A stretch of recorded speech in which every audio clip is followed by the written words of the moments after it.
Hi, guys, and welcome to another episode of Can We Talk? My name is Andy. And I wanted to sing though. That is what we agreed on. Oh. I was supposed to sing you my yoki.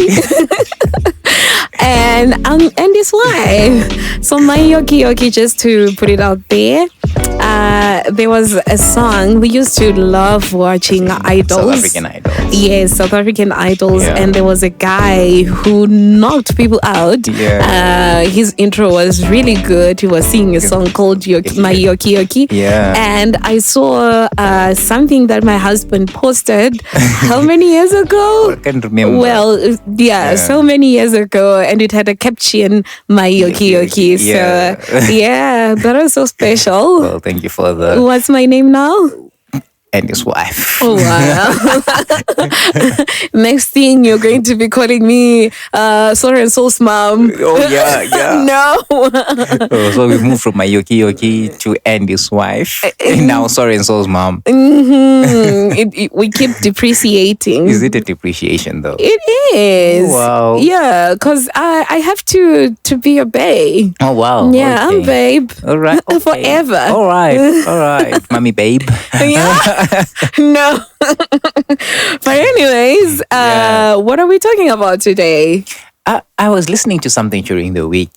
Well, it started off by a conversation we once had in one session that we had. And one friend of ours was saying they asked their husband, do they still enjoy getting married? I'm not quoting them, but for something along those lines. Do they still enjoy being married? And so on. And I was listening to something earlier on this week about, just the importance of teams. It was a sports metaphor where teams do time out. It's more Western sport where they take time out and they go in a huddle and they discuss. Even here, even local sport here, we get halftime and then you get a prep talk and say you're doing this wrong and you're doing this right. When we're going into the next session, you'd have had a brief pep talk. Yeah. And it kind of says, in the relationships that we have, do we have such kind of platforms? Do we have such kind of fora where we can come man and wife, friend and friend to say, are we still on track? Are we still, believing in the same thing, walking in the same direction and, and things like that. So, you've just reminded me of one pastor, very popular pastor. I'm sure most probably half of the people that have listened to us would know him, but I won't mention him by name. All right. So he was sharing on his sermon how he used to play, in their country they call it football. Yeah. And he said after every match they would go back and the captain would replay the whole match. And he'll be asking questions like, who are you playing for here? So I'm just reminded while you were speaking about that even in marriage, we just have to take that time out before we go to the next match or we go to the next session to ask ourselves, are we still in the right track? Yes. Are we still playing for the same team? Who are we representing in this? Yeah. That's beautiful because I think it's very critical to have those periodic check-ins. And don't stretch them too long. A book that I read once, in high school, it says this mom was running away from bees, and she threw her baby into a tree because there were bees. While she jumped into the river. And so she didn't check the baby, when the bees had gone. But the guy was crippled. But by the time they were trying to fix it, the bones had healed wrongly. Oh, that's a good one. So, I'm getting where you're going to. That is a good one. Periodic check-ins, I think, are very important because by the time you realize that it's no longer anybody's fault, but the bones have healed. Oh my goodness. In a disjointed manner. That's a good one. Whose husband are you? Well, I'm Andy. I'm Andy's wife's husband. That's too long. Just say I'm Bay. Well, I'm Bay. That is a good one. That is a good one. I've never really thought about it that way. How the importance of checking in. We always think of the usual. Just check if everything is okay. But now the repercussions of not doing those is you get comfortable with doing things the the wrong way, Wrong should way. I call Yes, it? yes, yes. And then when it's 5 years, 10 years, 30 years down the line, you're now regretting. You're thinking, oh my goodness, this we can't fix. Yeah. We cannot fix. Yeah. And something interesting is happening in September. Yeah. Care to share? Well, we are celebrating half a decade. Ooh, that's too long. That's too long. Half a decade. Half a decade Yeah, together. Yeah, half a decade together. Of marriage, not just together, but just Oh of marriage. yes, of marriage. Thank you yeah. for that correction. Yeah, so- of marriage. yeah, Yeah. so- Do you want us to do a check-in on how it has been? Yeah, definitely. I think it would have been interesting discussion where we're just checking in on how Yeah. it has been. You know, we're just going through our pictures. We were smaller. Oh, we were. Yeah, physically we were Very smaller. tiny. Some I smaller think than it others. was. Yeah. I was very small. I was very small. But anyways, yeah. Now Yeah. we're big. Yeah. Even in number. Yeah. Definitely in number, yes. Yeah. So how has been the last half a decade for you? I think it has been amazing. Wow. I honestly do not regret doing it. I do not regret going through this journey. And I'm so grateful that the Lord was intentional with my life and He made us to meet, because I don't think my life would have made sense with anyone else. Wow. You really compliment me in a very beautiful way. I know last week we were talking about introverts versus extroverts. Yeah. And I think it's a beautiful thing because we complement each other. There are times where I just have to be quiet and you're speaking more. And there are times where you have to be quiet and I'm speaking more. More times than one. But anyways, it's counting. But yeah, I feel like it's a beautiful thing. We complement each other. It has been such an amazing journey. Wow. I am enjoying every single bit of it. Oh, nice. Yeah. Okay. And how has it been for you? Well, you know me, a man of very few words, which doesn't say much. My goodness. Yesterday we had friends over. And they were thinking you are a man of few words. I Yes. got confused. Why? I was thinking, who are they talking about? These are the people who I grew up with. They clearly don't know you. Oh, come on. So No, I'm the wife joking. the Lord gave me changed me. Oh, wow. No, you really are a man of few words. But when you have to open your mouth, you speak wise words. Wow. Let me put it like now that. I'm under pressure now to be checking everything that I say. Yeah. Yeah. Do not let the wisdom, Yeah. depart from you. But yeah, 5 years or half a decade rather. Yeah, I need to feel let's old. put it like half a that. decade has been good. A lot of life lessons and I've had many firsts with you in more Yeah. ways than one. Yeah.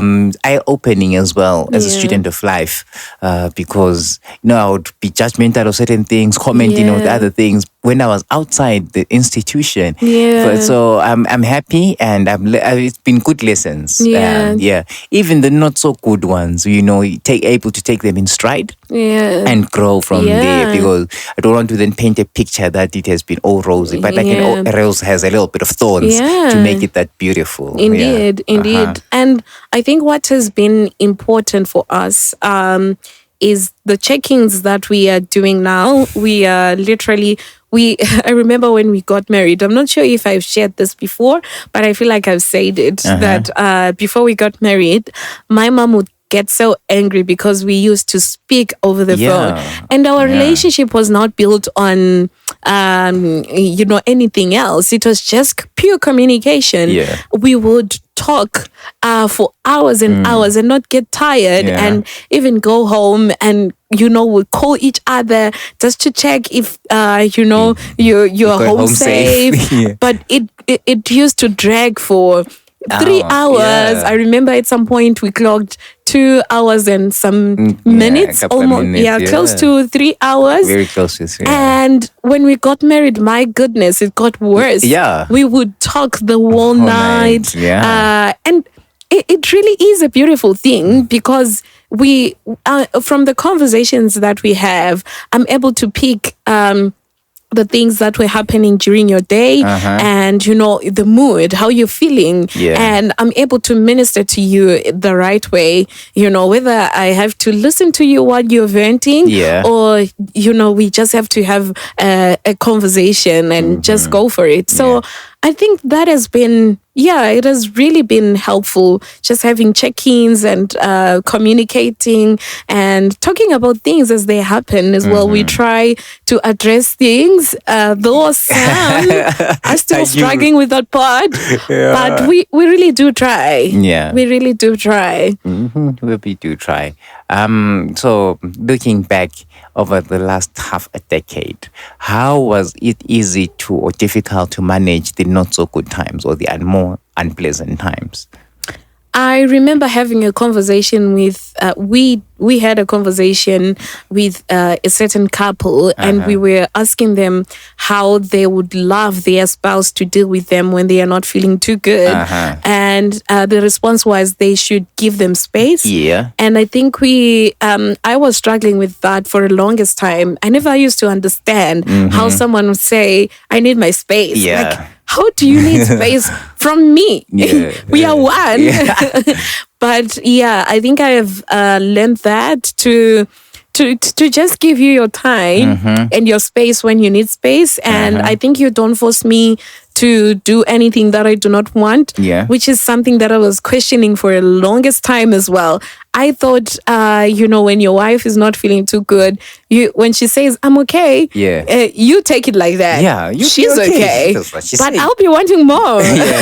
I'll be wanting more, but I'm getting it from your perspective because you enjoy your space and when you say you're not okay, you really would love for me to give you your space. So I think respecting each other's, I don't want to call them boundaries, but respecting each other's space and emotions. Right, no, that's fantastic. And how do you think we used to deal with the not so good days?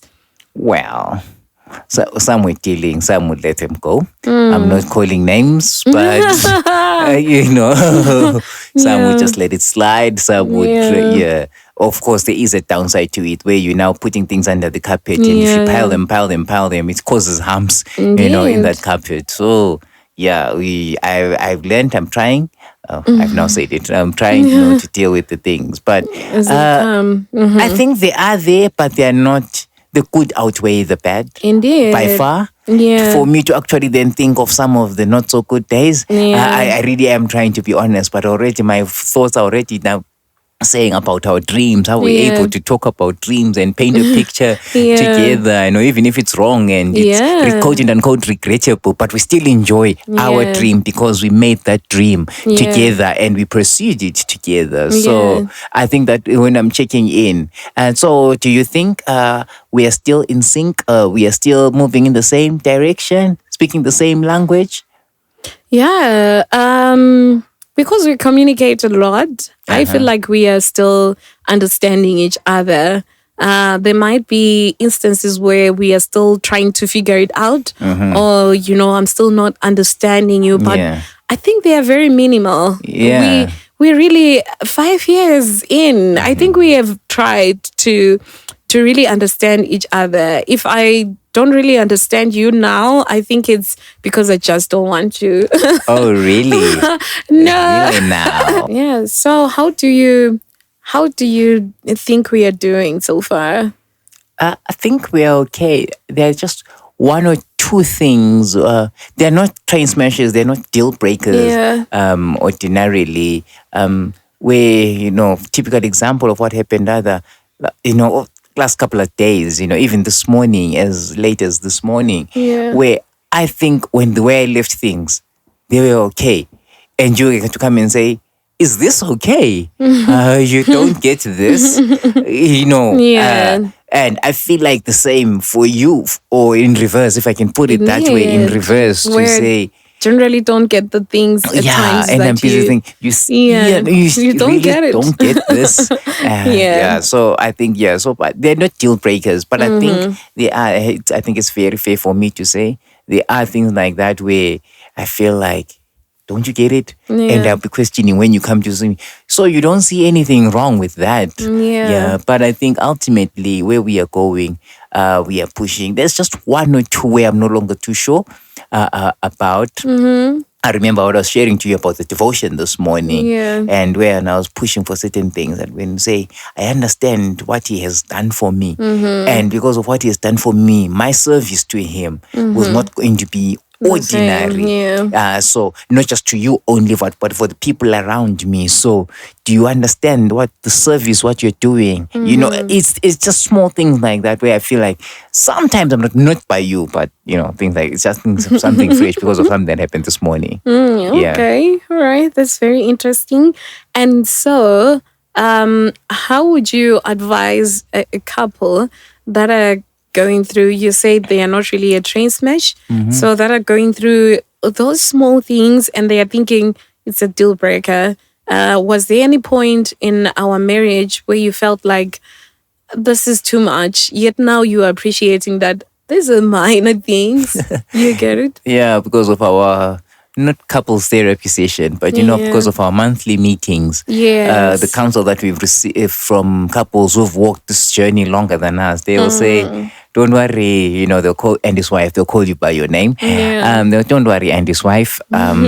These things don't matter. And, you know, you get to a point as you mature and as you grow.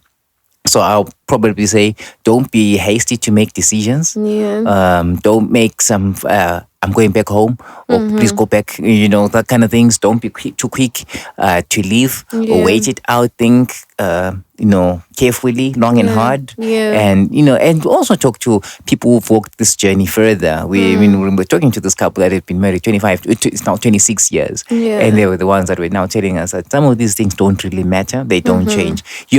When it's happening, you really think it's everything. And I think the other thing, you hinted on it, but I want to press on hard on it, that we have a community. And it has really helped us a lot. So if I am to give recommendations to anyone who's thinking this is a deal breaker, I would recommend having community, especially couples that have been married maybe years and years.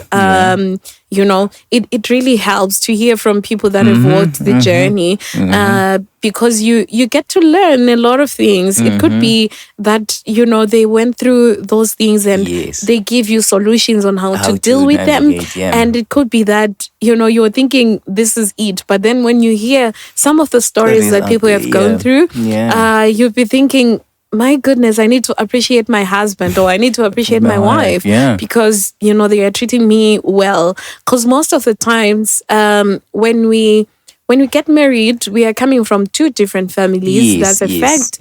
And different backgrounds and different community around us. And you are taking two people that are coming from different backgrounds, putting them in one house, and you are saying, work it out. So it's not going to be easy. There are going to be times where you feel like this is too much. There are going to be times where you feel like, I need to go home.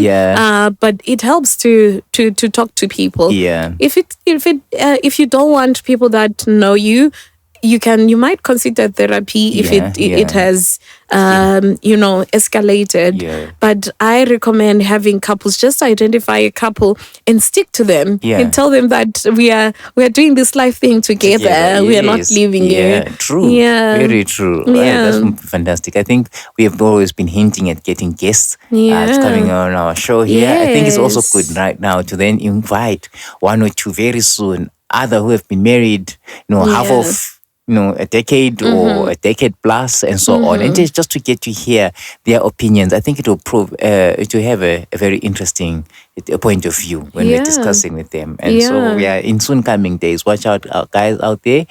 We are going to be having some quality conversations with some guests who walk this journey longer as well, and we have a Can We Talk conversation.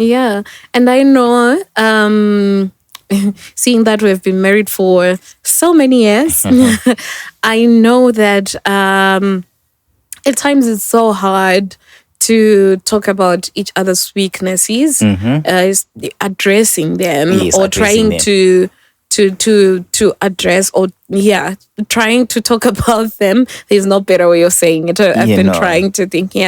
So how has that been for us? I know there are instances where I've hinted on something that you feel like I can't change this. So how has that been? Have you felt like she's not considering me, or she's inconsiderate, she doesn't love me, or I need to work on this, I need to try, or so what in terms of that, do you mean when I address your weaknesses or my weaknesses?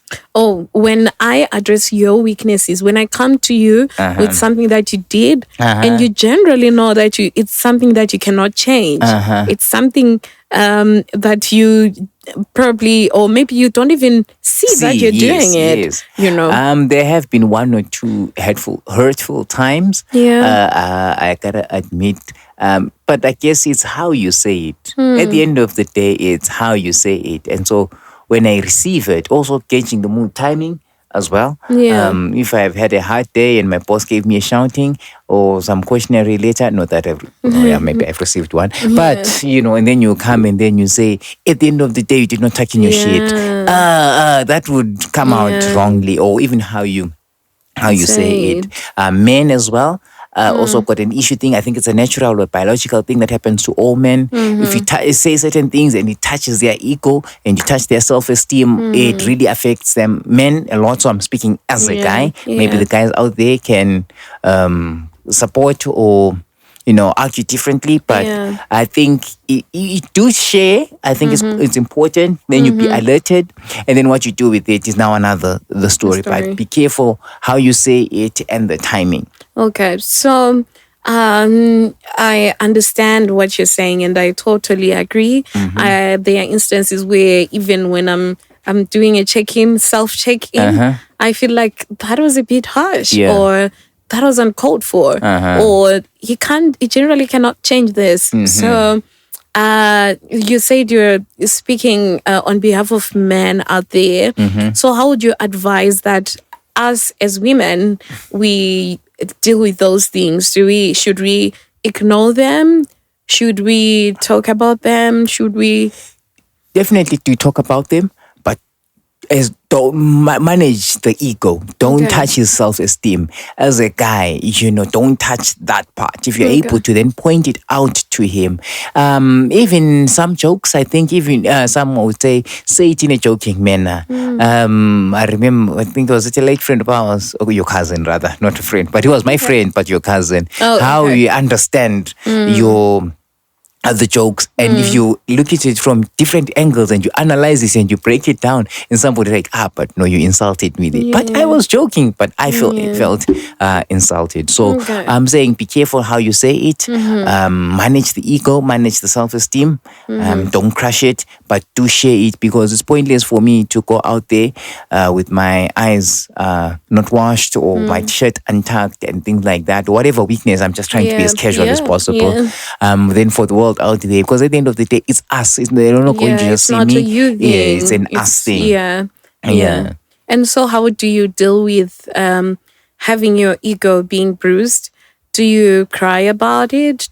I'm now talking to men out there, techniques that can assist another man, because we are now having a lot of suicidal, the ratings for suicidal are high. And I believe it's because of the things that people say. And so how do you deal with someone who has bruised you emotionally, physically? How would you recommend that people deal with such? I wouldn't give this as a prescription or recommendation. I think I'm quick to cut off and block certain things and certain people. Not just blocking from social media. I think where even some memories, where you block certain memories even from your brain or your mind. So while I'm not saying this is a prescription, I'm saying this is what happens. I'm very quick to cut off. If there is some form of unrepentantness from that person, I'm quick to cut off. So at least it doesn't affect me even mentally and so on. That's what I would do. Right. Okay, that's very helpful. That's very helpful. And what about you? If I can throw it back to you.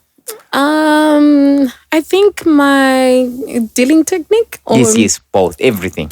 Okay, so when you address issues that I feel like I cannot change, obviously it breaks my heart, and I'm strong on communication. I try to communicate that I do not like this, or when you say that, it didn't, sit in well with me. Yeah. And that helps me. That is a technique that I use. Yeah. The more I keep it in, the more frustrated and heartbroken I become.